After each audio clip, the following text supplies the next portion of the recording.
কোরবানির ঈদ ঘনিয়ে আসতেই সারা দেশে যখন পশুর হাটে জল্পনা কল্পনা তুঙ্গে, ঠিক তখনই এক মহাবিস্ফোরক খবর নাড়িয়ে দিল পুরো দেশকে।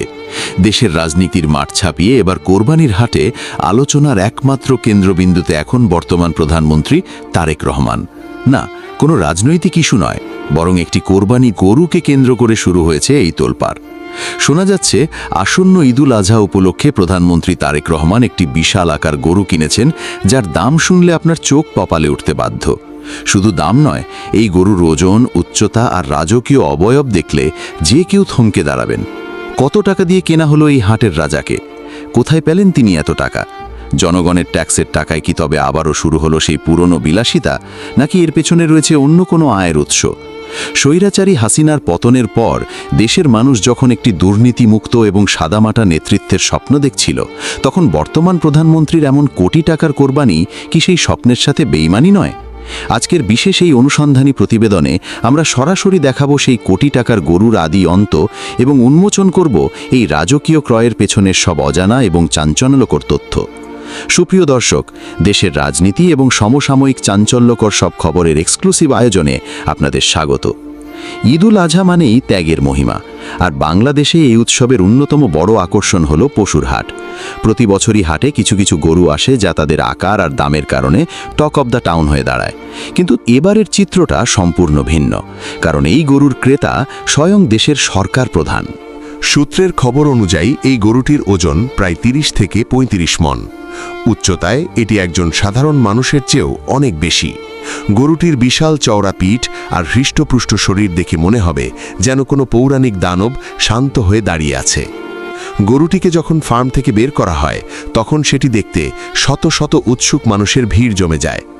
বিশেষজ্ঞরা বলছেন এটি একটি উন্নত জানের ব্রাহ্মা ক্রস ষাঁড়, যা বাংলাদেশে অত্যন্ত বিরল। এর গায়ের রং গাঢ় উচকুচে কালো, যা রোদে চকচক করে ওঠে। গরুটির হাঁটা চলার মধ্যে এক ধরনের আভিজাত্য রয়েছে, যা দেখলেই বোঝা যায় এটি কোনো সাধারণ খামারের সাধারণ গরু নয়। সবচেয়ে বড় এবং চাঞ্চল্যকর প্রশ্নটি হল, দাম কত? বিশ্বস্ত এবং ঘনিষ্ঠ সূত্রগুলো দাবি করছে এই গরুটির পেছনে বর্তমান প্রধানমন্ত্রী তারেক রহমান খরচ করেছেন প্রায় ১ কোটি টাকা। হ্যাঁ দর্শক, আপনি ঠিকই শুনেছেন, একটি গরুর দাম ১ কোটি টাকা। বাংলাদেশে এর আগে অনেক দামি গরু বিক্রি হলেও ১ কোটি টাকার ঘর ছোঁয়া গরুর সংখ্যা হাতে গোনা। কিন্তু কেন এই আকাশচুম্বী দাম? খামারিদের সাথে কথা বলে জানা গেছে এই গরুটিকে বড় করা হয়েছে সম্পূর্ণ রাজকীয় হালে। এর প্রতিদিনের খাদ্য তালিকায় ছিল আপেল, আঙুর, উন্নত মানের ঘাস, ভুসি এবং বিশেষায়িত ভিটামিন। শুধু তাই নয়, এই গরুর থাকার ঘরে ছিল সার্বক্ষণিক শীতাতপ নিয়ন্ত্রণ ব্যবস্থা বা এসি। একে দেখাশোনার জন্য নিয়োজিত ছিল ৪ জন বিশেষ কর্মচারী। দীর্ঘ ৪ বছর ধরে পরম মমতায় একে বড় করা হয়েছে আজকের এই অবস্থানে নিয়ে আসার জন্য। এই বিশাল বিনিয়োগ এবং যত্নের কারণেই এর দাম গিয়ে ঠেকেছে কোটির ঘরে। কিন্তু দামের চেয়েও এখন যে প্রশ্নটি সবচেয়ে বেশি মানুষের মনে ঘুরপাক খাচ্ছে, তা হলো কোথায় পেলেন তিনি এত টাকা? একজন নির্বাচিত প্রধানমন্ত্রী, যিনি দাবি করেন তিনি সাধারণ মানুষের নেতা, তিনি কিভাবে একটি পশুর পেছনে ১ কোটি টাকা খরচ করতে পারেন? দেশের অর্থনীতি যখন নানা চ্যালেঞ্জের মধ্যে দিয়ে যাচ্ছে, সাধারণ মানুষ যখন দৈনন্দিন বাজারের খরচ মেটাতে হিমশিম খাচ্ছে, তখন প্রধানমন্ত্রীর এমন রাজকীয় ক্রয় কি জনগণের সাথে তামাশা নয়? আমরা কি ভুলে গেছি গত স্বৈরাচারী শাসন আমলের কথা? শেখ হাসিনার শাসন আমলে আমরা দেখেছি কিভাবে ক্ষমতার অপব্যবহার করে হাজার হাজার কোটি টাকা লুটপাট করা হয়েছে, কিভাবে মন্ত্রী এমপিরা সাধারণ মানুষের চোখের সামনে বিলাসী জীবন যাপন করেছেন। ছাত্র জনতার সেই রক্তক্ষয়ী অভ্যুত্থানের পর মানুষ আশা করেছিল নতুন বাংলাদেশ হবে সম্পূর্ণ ভিন্ন। এখানকার নেতারা হবেন সাধারণ মানুষের মতো, তারা হবেন দুর্নীতিমুক্ত এবং জবাবদিহিমূলক। কিন্তু ১ কোটি টাকার এই গরুর খবর যেন সেই আশার মুখে এক বিরাট চপেটাঘাত। সোশ্যাল মিডিয়ায় এই খবরটি ছড়িয়ে পড়ার পর থেকে ইন্টারনেটে রীতিমতো ঝড় উঠেছে। নেটিজেনরা তীব্র ক্ষোভ প্রকাশ করেছেন। অনেকেই প্রশ্ন তুলেছেন, স্বৈরাচারী হাসিনার পতনের পর আমরা কি নতুন কোনো স্বৈরাচার বা বিলাসী শাসকের জন্ম দিলাম? কেউ কেউ বলছেন যে দেশের মানুষ একবেলা ভালো মাংস খেতে পারে না, সেই দেশের প্রধানমন্ত্রী কোটি টাকার গরু কেনেন কোন বিবেকে?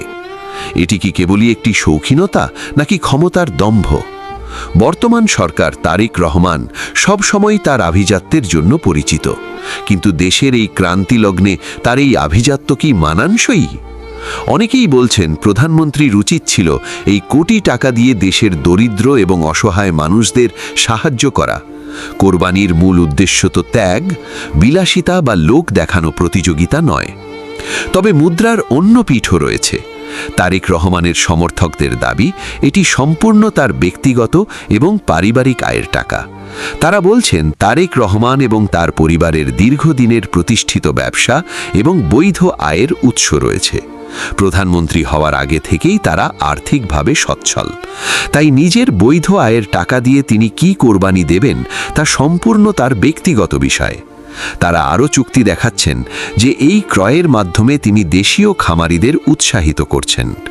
যখন দেশের প্রধানমন্ত্রী 1 কোটি টাকার গরু কেনেন, তখন বহির্বিশ্বের কাছেও বার্তা যায় যে বাংলাদেশের কৃষি এবং খামার ব্যবস্থাপনা আজ কতটা আধুনিক এবং সমৃদ্ধ। এটি দেশের গবাদি পশু পালন শিল্পে এক নতুন গতির সঞ্চার করবে। কিন্তু এই যুক্তি কি সাধারণ মানুষকে শান্ত করতে পারছে? প্রশ্ন থেকেই যায়।